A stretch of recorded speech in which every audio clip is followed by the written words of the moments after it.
Good evening to you. Let me just see if we are going, nobody's on yet. So, okay, I hope everybody jumps on the live. Good evening. Good evening, everybody. This is fun. I can just say, hello, hello, and sing to myself. Hello. Okay, let's just wait for everybody to come on. Do we have anybody here? We are live. We have somebody here. Well, good evening, whoever is joining us, and welcome to the former and new Liz live show. So for anyone who's just tuning in tonight, hopefully maybe you remember when I used to podcast twice a week, 2 hours a week, sometimes 3 and 4 hours a week. I started during COVID, and I would podcast about different things that were going on in the world at the time and mental health issues and how mental health issues were being affected by COVID and vice versa. So here we are in 2025, and we're way out of that, but life is definitely not the same since the last time I've been on here doing live shows. So you may see that I'm launching a new social media campaign on Instagram, and hopefully that will continue on other platforms. And YouTube is really always been something special to my heart because I like to have longer and deeper formats, and this is the place for that. So you're definitely going to be seeing me once a week, Wednesday evenings on YouTube. And I'm not sure where else because we're just beginning everything. So you've seen a couple fun reels on my Instagram, and they're really quick, and they're there to just kind of catch people's attention and make you laugh and make you smile. But this week, our reels are all about anxiety, coping with anxiety, learning about what anxiety actually is, what are some of the best ways of treating anxiety. And that can be kind of a boring subject to talk about. So I'm going to try my best to make it interesting, relatable tonight, and also talk about a little course that I wrote on this topic. And every week I'm going to have a topic on my website for purchase, just a digital project, where you can just download it, and it's short, sweet, but power-packed, full of information for the topic of the week. So my anxiety course is going to go on sale Friday. So I hope you guys buy it. It's $9.99 plus Florida sales tax. And it's something you have forever. And it's really good information. Really, really good information about anxiety. So let's jump into anxiety, because I think we all know somebody who has experienced anxiety or has struggled with anxiety. Probably if I know people, any of you watching have struggled with anxiety. It's really a very human condition. And not only is it a human condition, but anxiety at the same time is a physiological response, meaning it's an emotion, but it's also a response that our body is giving us to let us know that we're in danger.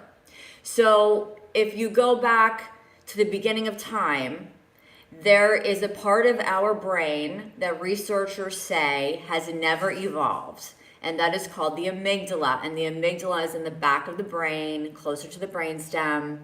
And this little piece of the brain is like our alarm clock. It's our alarm system. And when the body senses, or the amygdala senses fear, that we are in danger, it will go off.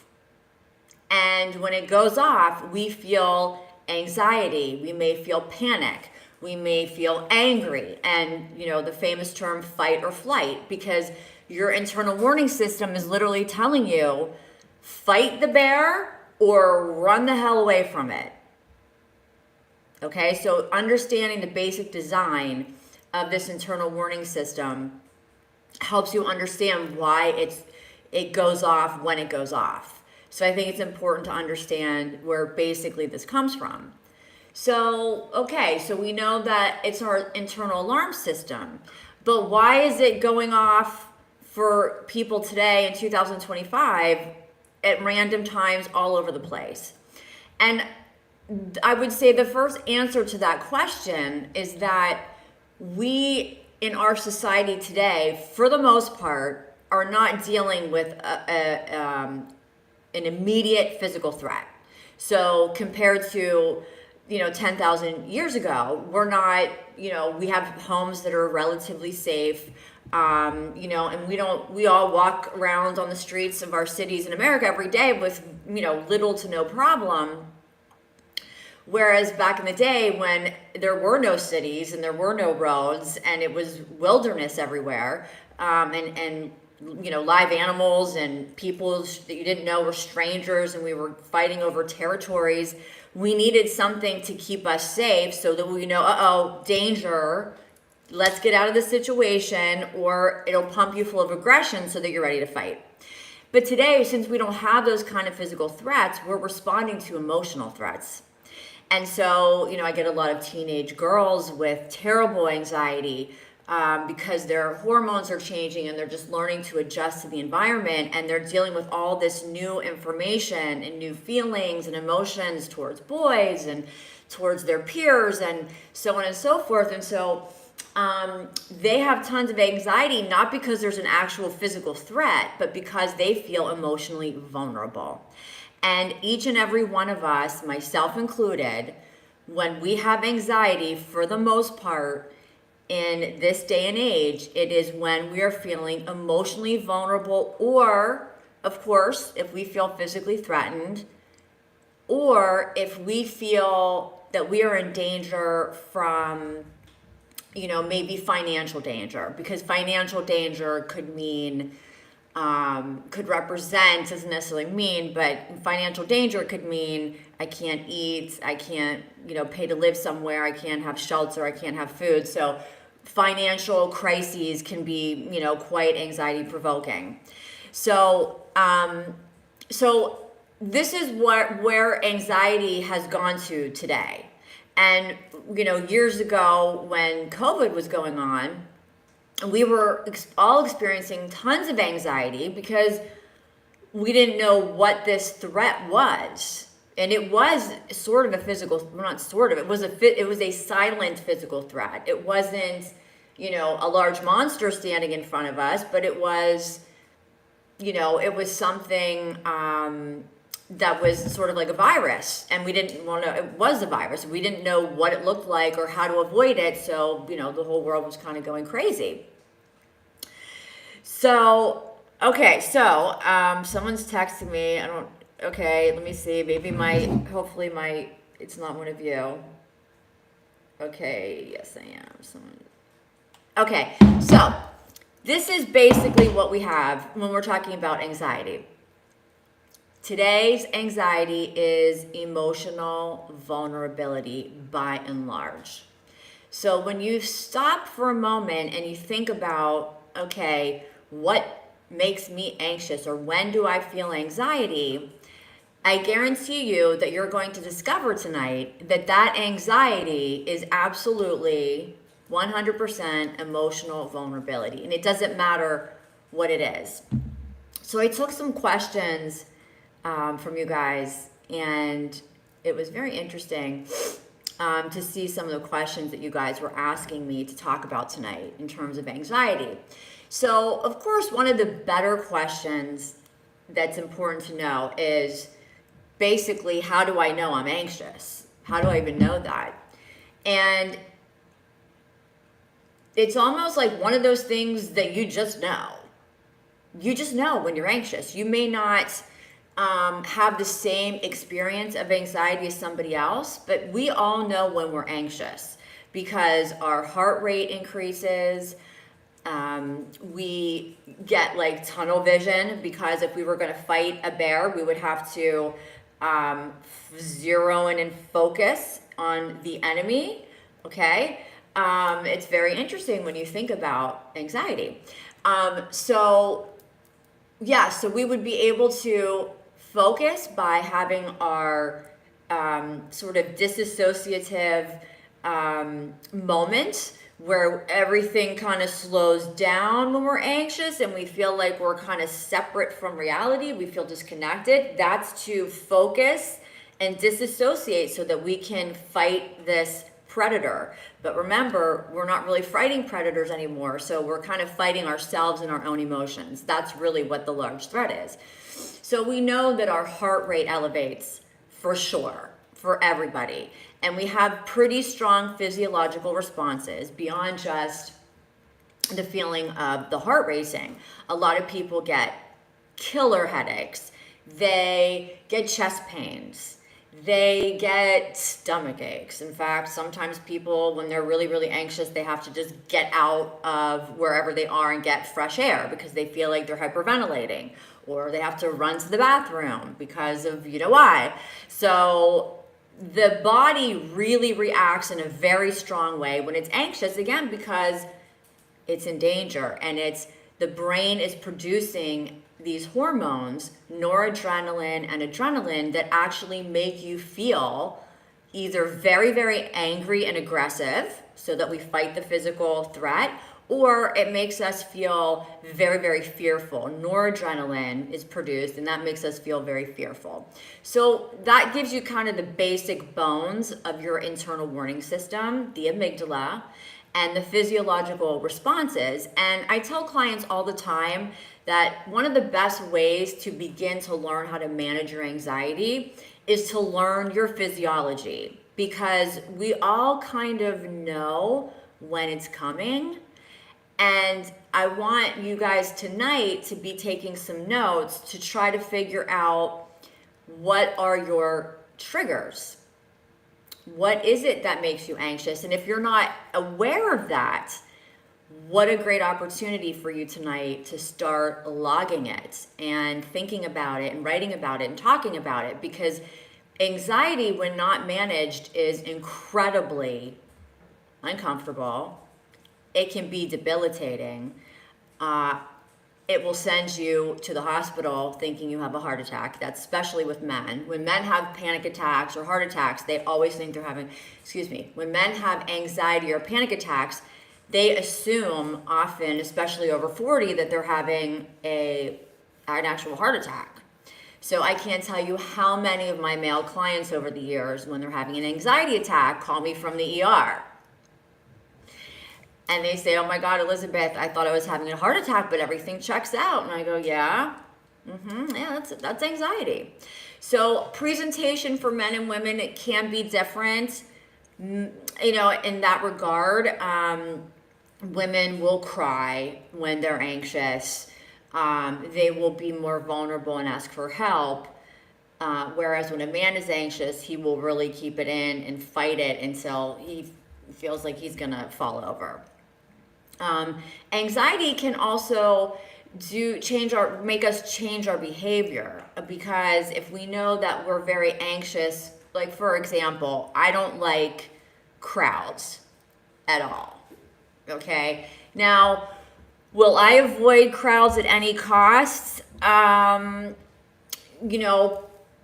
Perhaps. Like, I love live music and I love going to concerts, but to get me to go to a concert, it would be difficult. I would have to, have a bathroom close by, and, I'd have to have specials. Otherwise, I really wouldn't bother going, because I don't like to be in crowds. It makes me very claustrophobic. So that could perhaps mean that I'm going to miss out on some, really exciting things. But I wouldn't say it's debilitating, because I function very well otherwise. I don't mind a crowded restaurant or something like that, but I'm not standing like this in a crowded bar. I don't like to do that. I don't really like crowded movie theaters. And it's not because I have a fear that something bad's going to happen. It's more because I just don't like, I start to feel like I'm closed in. But some people's claustrophobia, like anxiety, which is, I think, what I have, or fear of crowds, it can get so bad, like for young kids, that they don't want to attend school, or people don't want to leave the house, or some people who have gone through a particular trauma may not be able to return to the site of the trauma, even if it was their home, because it triggers an anxiety attack or it triggers anxiety. So there's really there's a lot of things that can happen and stem from anxiety. And it's really important to kind of understand what your triggers are. One of the journal entries that I put up for you guys to write about this week was to think about what people, what places, and what events cause you anxiety or trigger you. And it's important to know that because those are things that we can work on. You know, there's fear of flying, there's fear of different types of animals and there's fear of all kinds of different things. So I think I don't know. Oh my gosh, there's all kinds of questions. Okay. So let's see. Giovanni. Hi, Giovanni. Darson. Hello. Are you trying to say that this younger, wait a minute, I'm trying to read this comment. Are you trying to say that this younger generation dealing relationship is a danger one? I don't understand what you're asking. Okay, Lisa. Hi, Lisa. Are you crazy? Okay, I hope not. Do you think this topic will suit you to talk more on it today? Okay, throughout the live. Trying to so that, okay. All right, well, thank you, Darsam, for being so involved. I really appreciate that. Okay. Anyone else have any questions? Let me know. So, okay. So we've kind of given an outline, an idea of basic anxiety, why we're having it, what it looks like, how to identify it, how to identify its triggers, and how to really look at yourself to find out, hey, what really causes you anxiety. Now, there are occasions where, besides the emotional vulnerability, you may have experienced something in your life that was a physical threat. You know, God forbid, but it happens. Perhaps you were a victim of a crime or something of the like.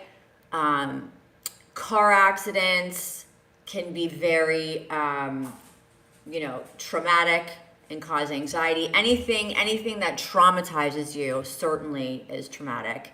That's obvious. Anything that traumatizes you will cause anxiety is what I meant to say. So there are physical threats in the world. I'm not saying that there's not. But by and large, when we feel vulnerable emotionally is when we get anxiety. If you think about when you fight with your spouse, or you fight with your children, or you fight with your parents, or you argue with people that you really care about, the first emotion you're going to jump into is anxiety. It's fear of loss. I feel so exposed and so vulnerable because I might lose this person. And that's another form of anxiety. So all of these things are really important to jot down in your journal that I hope you all are keeping and to kind of follow along. Before we kind of wrap it in the last few minutes, I wanted to go over a couple things that I did get from you guys for questions. So I was asked about social anxiety and performance anxiety. So social anxiety generally refers to when somebody is very afraid of big social events, okay? Not necessarily like a concert like I was talking about, but maybe feels like, I don't like to go to, the neighborhood parties, or I don't like to go to parties in general because I'm very shy and I get anxious around other people because I feel like I don't know what to say. So that's social anxiety. A lot of people have social anxiety and they feel much more comfortable in small groups or even by themselves. Performance anxiety can mean two things. In the context of what I was thinking first about, for me being a dancer and talking to a friend of mine who's also a dancer, we get performance anxiety. I think most performers get it quite often before we perform. And it doesn't matter how well we know our routines or, or how many years we've been dancing. Most artists, most performers do get some sort of performance anxiety, unless maybe they've been playing for, many. My brother's a drummer. He's been drumming for literally 54 years, and he told me he really doesn't get nervous anymore because he just knows it so well. But, for most of us, performing is actually a type of performance anxiety. Like, I actually have to perform, and I'm getting anxious about it. When I go for these podcasts, I don't get anxious. Like, people ask me, do you get anxious? No, I've just done so many of them that I just don't. Maybe when I first started, like years ago, I did, but so I think experience tends to kill some performance anxiety. And then we have sexual performance anxiety, which I see a lot with men having performance anxiety. If they're unable to get an erection during sex and it happens once, sometimes that becomes very traumatizing, and then that becomes a pattern for them. And that's another type of performance anxiety. Some people ask me, what about when I get anxiety out of nowhere?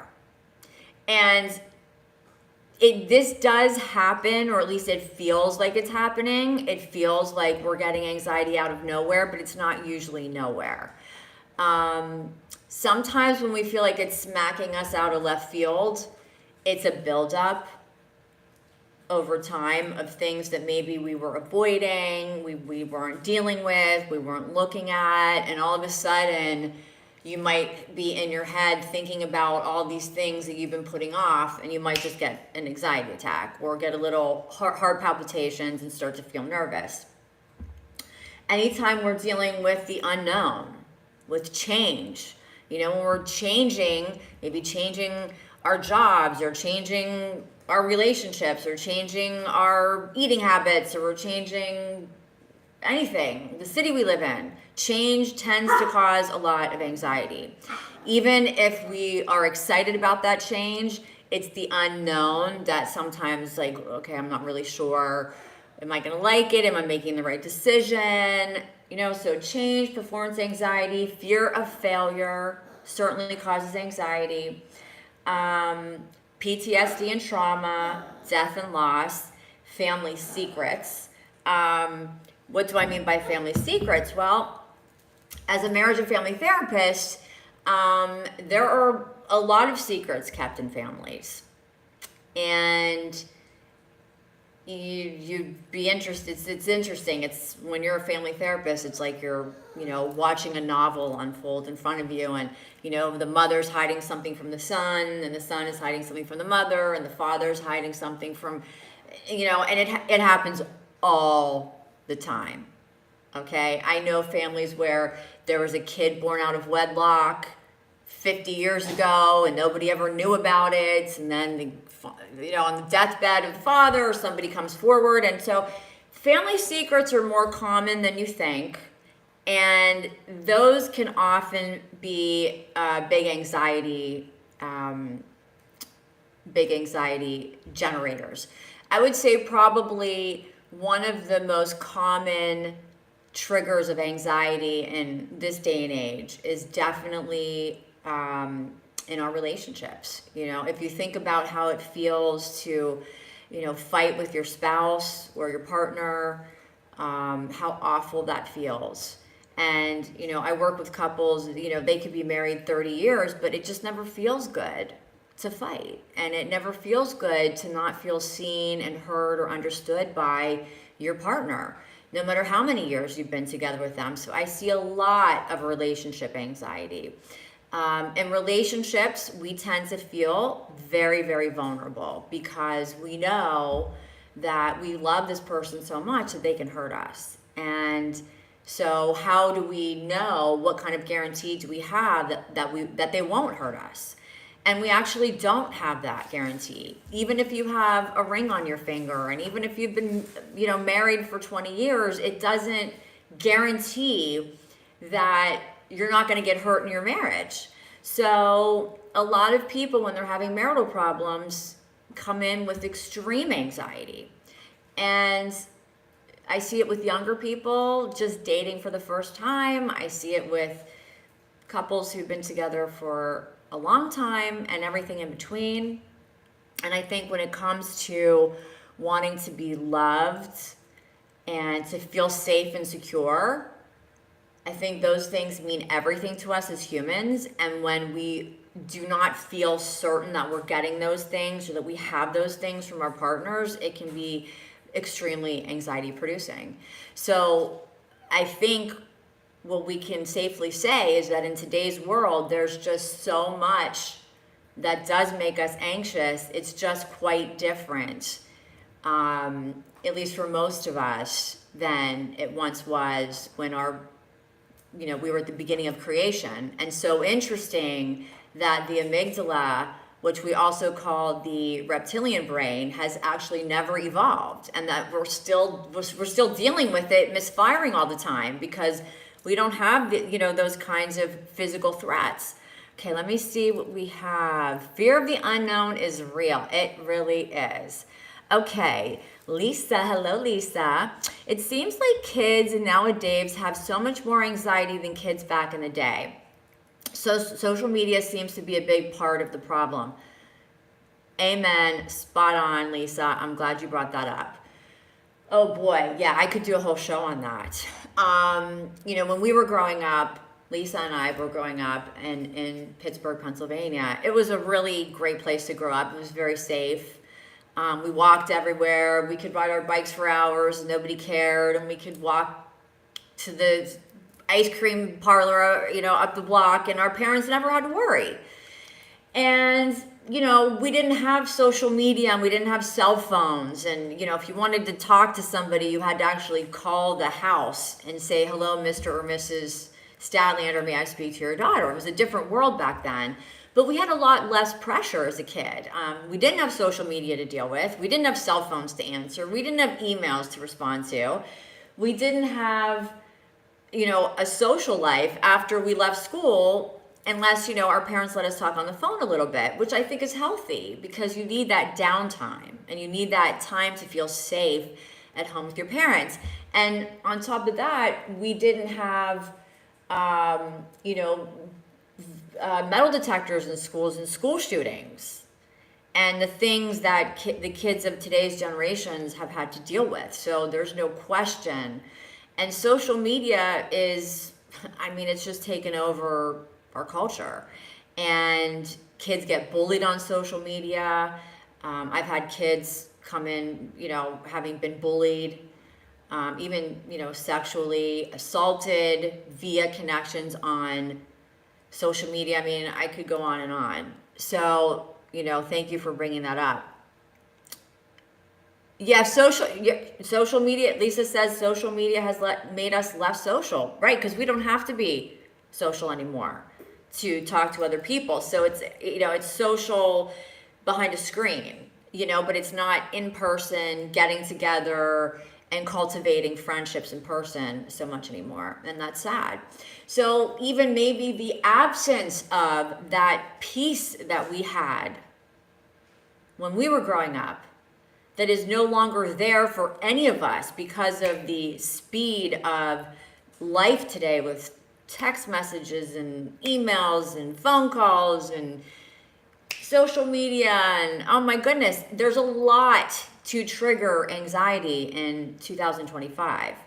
So I hope that this was helpful as a quick overview for you to understand your anxiety. I really want to encourage everybody to continue to follow my Instagram, Facebook accounts, and YouTube, and you'll see that it's going to be growing and changing and expanding over the next few weeks. And every Friday, I'm going to be releasing a short and sweet course on the particular topic of the week. Next week is overthinking. This week is anxiety. So I want to talk for a few seconds about the course and why you should buy it. First of all, it's $9.99 and you have it forever. So right there, how can you not do it? You have this excellent information, in-depth understanding of anxiety that you can keep on your computer for the rest of your life, and whenever you're feeling anxious, you can read it and utilize it. So it just makes sense to have it in the house. But the interesting spin that I took on the course is explaining how empathetic people tend to experience more anxiety than non-empathetic people. Empathetic people meaning people who actually feel other people's feelings. And I go into great detail in this little course.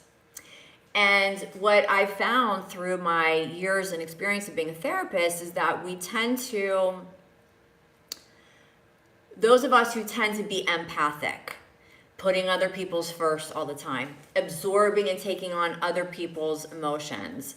When we're that type of personality, our anxiety levels tend to be really off the charts at times because we are so drained of energy from caring about everybody else's stuff. And this can make us an anxious mess, especially when we're taking on anxiety of our children and our parents or our best friends or our husbands or our wives that doesn't belong to us. And we think we're being helpful, but we're actually not. Because when someone else is anxious, you really don't want to get anxious with them. So if you're curious about this, and I think it's really important to learn about, I encourage you could go to my website right now, which is www, who says that anymore, actuation-counseling.com. actuationcounseling.com, or you can just go to my website through any of my social media outlets. You can find my website right here on my YouTube page, and you can just click on online courses and you can purchase it. And if you would like to set up a session with me and you have some anxiety issues or any other issues, please reach out and schedule a session. I would love to meet you and help you through your problems and help you understand and manage your anxiety. So thank you everybody for watching my very first Return Liz Live show. It was really fun, and I will be back here next Wednesday night talking about overthinking. That is supposedly the #1 mental health problem in the United States today. So thank you all for watching. Please share this with friends and family that if you think it could be helpful, even if you don't think it could be helpful, they might know someone who thinks it's helpful. So share and enjoy the knowledge, and I will see you guys next Wednesday at 6 o'clock. Thanks for watching.